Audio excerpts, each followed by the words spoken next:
নমস্কাৰ বন্ধু বান্ধৱীসকল, স্বাগতম জনাইছোঁ জব এডুকেশ্যন ইউটিউব চেনেল টু জবলৈ।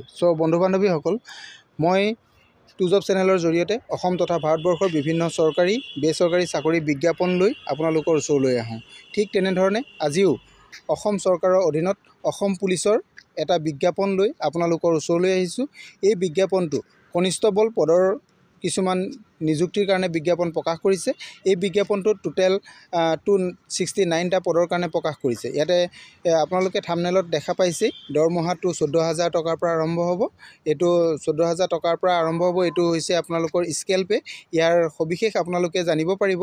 মোৰ ভিডিঅ'টো সম্পূৰ্ণৰূপে চাই থাকক, তেতিয়াহ'লে আপোনালোকে সবিশেষ ইয়াৰ বিষয়ে জানিব পাৰিব। বন্ধু বান্ধৱীসকল, আপোনালোকে যদি মোৰ চেনেলৰ প্ৰথমবাৰলৈ আহিছে তেনেহ'লে মোৰ চেনেলটো ছাবস্ক্ৰাইব কৰি কাষতে থকা অল নটিফিকেশ্যনটো অন কৰি দিব বুলি মই আশা ৰাখিলোঁ। বন্ধু বান্ধৱীসকল, আপোনালোকে মোৰ ভিডিঅ'বিলাক চাব আৰু ভাল লাগিলে লাইক কমেণ্ট শ্বেয়াৰ কৰি দিব বুলি মই আশা ৰাখিছোঁ। আহকচোন আমি আজি ভিডিঅ'টো আৰম্ভ কৰোঁ।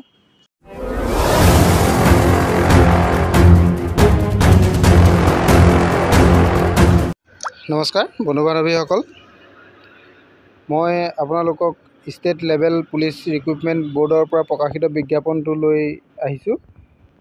বিজ্ঞাপনটো 25 জানুৱাৰী 2024 প্ৰকাশ কৰা হৈছে।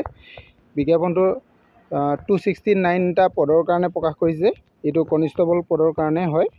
ইয়াতে দৰমহাটো আপোনালোকৰ স্কেল পে'টো দিয়া হৈছে 14,000 টকাৰ পৰা 60,500 টকা আৰু গ্ৰেড পে'টো দিয়া হৈছে 5,600 টকা। ইয়াৰে পে'মেণ্টটো 2 পে'মেণ্ট হ'ব আৰু ইয়াৰ সবিশেষ আপোনালোকে অফিচিয়েল ৱেবছাইটত পাই যাব। অফিচিয়েল ৱেবছাইটটো হৈছে www.slprbassam.gov.in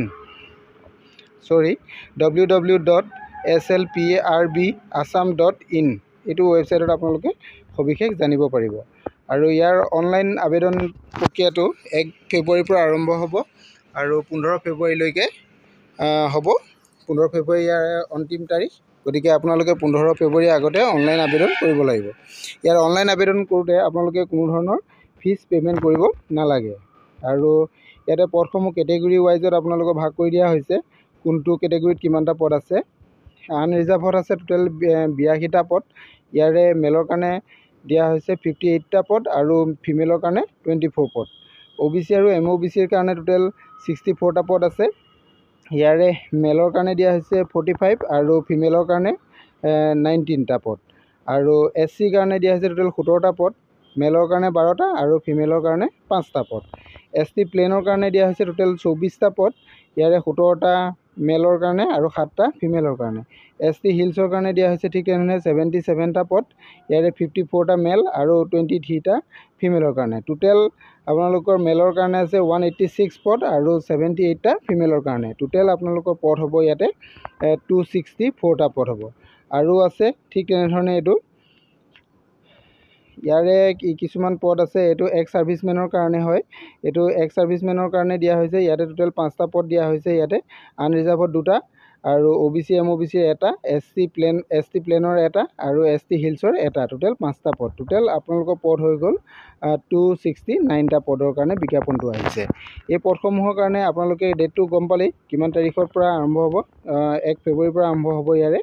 ইয়াৰে ইলিজিবিলিটি ক্ৰাইটেৰিয়াখিনিৰ বিষয়ে আপোনালোকক মই কিছু কৈ দিব বিচাৰিছোঁ। ইয়াতে ইণ্ডিয়ান চিটিজেন হ'ব লাগিব আৰু পাৰ্মানেণ্ট ৰেচিডেণ্ট ইন আছাম হ'ব লাগিব। আৰু লগতে এমপ্লয়মেণ্ট এক্সচেঞ্জৰ ৰেজিষ্ট্ৰেশ্যনটো আপোনালোকৰ থাকিব লাগিব। আৰু ষ্টেট লেংগুৱেজ আপোনালোকে আছামিজ জানিব লাগিব। আৰু বয়সৰ সীমাটো 18 বছৰৰ পৰা 40 বছৰৰ ভিতৰত হ'ব লাগিব 1/1/2024লৈকে। আৰু আপোনালোকৰ ইয়াতে এজৰ ৰিলেক্সেশ্যন পাই যাব। SC ST প্লেন আৰু ST হিলছৰ কাৰণে 5 বছৰ ৰিলেক্সেশ্যন পাব আৰু 3 ইয়াৰ্ছ ৰিলেক্সেশ্যন পাব OBC আৰু MOBC কেণ্ডিডেটসকলে। আৰু 2 ইয়াৰ্ছ পাব আপোনালোকৰ এক্স ছাৰ্ভিচমেনৰ কাৰণে। আৰু ঠিক তেনে এডুকেশ্যনেল কোৱালিফিকেশ্যন ইয়াতে বেছি নালাগে। SSLC লাগে, অৰ্থাৎ মেট্ৰিক পাছ হ'ব লাগিব আৰু ৰিকগনাইজ বৰ্ড বা কাউন্সিলৰ পৰা। আৰু NCC থাকিলে আপোনালোকে প্ৰিফাৰেঞ্চটো পাব। আৰু ইয়াতে আপোনালোকৰ ফিজিকেল যিটো টেষ্ট হ'ব, ফিজিকেল টেষ্টটো কিমানৰ পৰা কিমান হ'ব এইখিনি আপোনালোকক দিয়া হৈছে। হাইটটো দিয়া হৈছে মেলৰ কাৰণে 162.56 cm আৰু ফিমেলৰ কাৰণে দিয়া হৈছে 154.94 cm হ'ব লাগিব। আৰু এইখিনি জেনেৰেল OBC MOBC আৰু SC কাৰণে। আৰু ST প্লেন আৰু ST হিলছৰ কাৰণে 160.02 cm মেলৰ কাৰণে আৰু 152.40 cm ফিমেলৰ কাৰণে হ'ব লাগিব।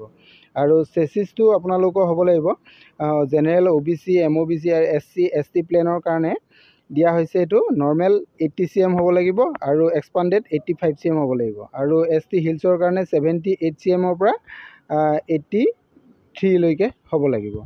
এইখিনি আপোনালোকৰ ফিজিকেল টেষ্টৰ কাৰণে আছে। আৰু কেনেধৰণে এপ্লাই কৰিব আপোনালোকে ইয়াৰে অফিচিয়েল ৱেবছাইটত যাব লাগিব। অফিচিয়েল ৱেবছাইটত গৈ আপোনালোকে অনলাইন আবেদন কৰিব লাগিব। আৰু ইয়াতে আপোনালোকৰ কি ডকুমেণ্টছ লাগিব সকলোখিনিৰ বিষয়ে আপোনালোকে জানিব পাৰিব। আপোনালোকে বিজ্ঞাপনটো মোৰ ভিডিঅ' ডেছক্ৰিপশ্যনত যাব। ভিডিঅ' ডেছক্ৰিপশ্যনত আপোনালোকে ইয়াৰ বিজ্ঞাপনৰ লিংকটো পাই যাব। তাৰ পৰা গৈ আপোনালোকে বিজ্ঞাপনটো ডাউনলোড কৰি লৈ আপোনালোকে চাব পাৰিব। ইয়াতে কি ডকুমেণ্টছ লাগিব আৰু কেনেকৈ আপোনালোকে আপলোড কৰিব লাগিব এইখিনি সকলো সবিশেষ আপোনালোকৰ ইয়াৰ পৰা জানিব পাৰিব। মই গোটেইখিনি কৈ দিলে আপোনালোকৰ মোৰ ভিডিঅ'টো বহুত দীঘল হৈ যাব। গতিকে মই এইখিনি আপোনালোকক কৈ দিয়া নাই। আপোনালোকে বিজ্ঞাপনটো ডাউনলোড কৰি লৈ সকলোখিনি জানিব পাৰিব। ইয়াতে কেনেধৰণে আপোনালোকৰ পৰীক্ষা হ'ব এক্সাম পেটাৰ্ণটোৰ বিষয়েও সকলোখিনি বিষয়ে ইয়াতে উল্লেখ আছে। আপোনালোকে চাই ল'ব বুলি মই আশা ৰাখিলোঁ।